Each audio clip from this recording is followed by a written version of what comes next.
In the new Disney Pixar movie, Lightyear, time gets bendy. Is this time travel real? Is it possible or is it just science fiction?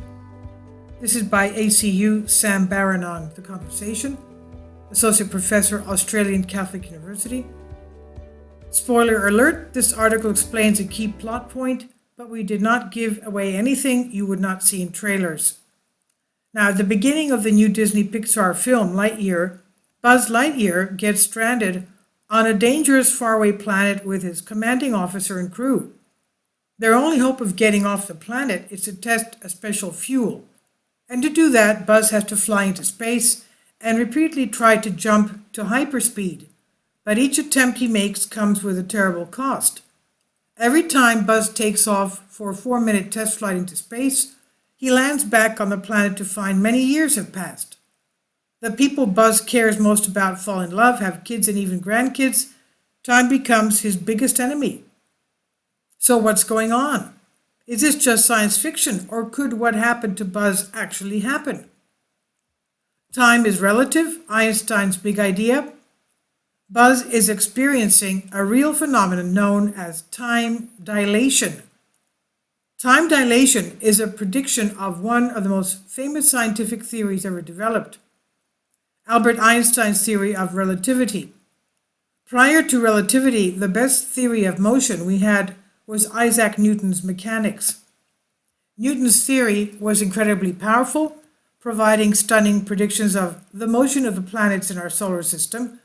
In Newton's theory, time is like a single giant clock that ticks away the seconds in the same way for everyone.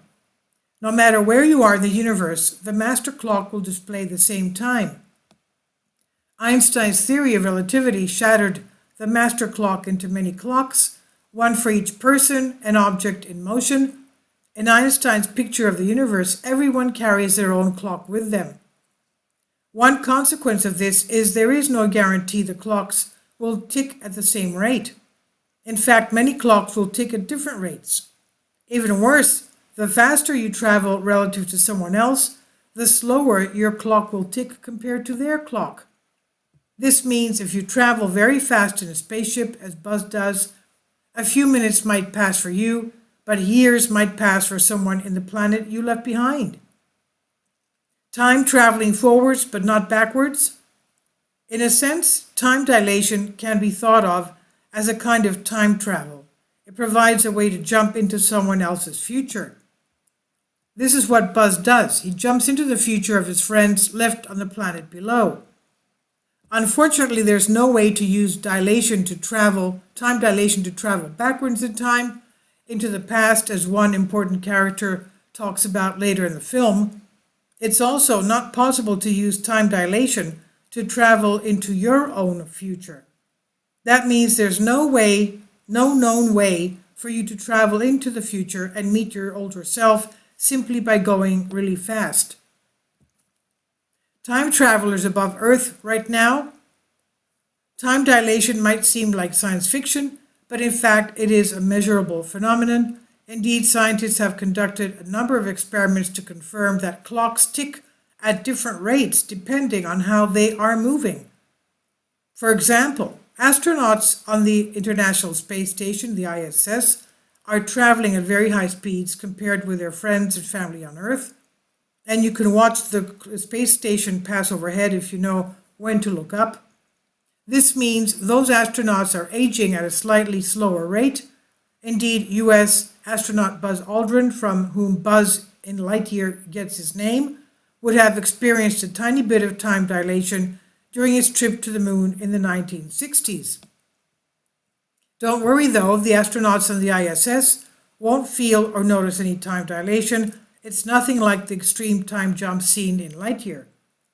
Aldrin was able to return safely to his family, and the astronauts up in space now will too, to infinity and beyond.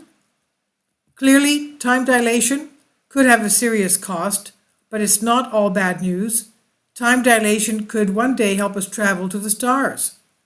The universe is a massive place. The nearest star is 40.208, and add 9 zeros to that, kilometers away.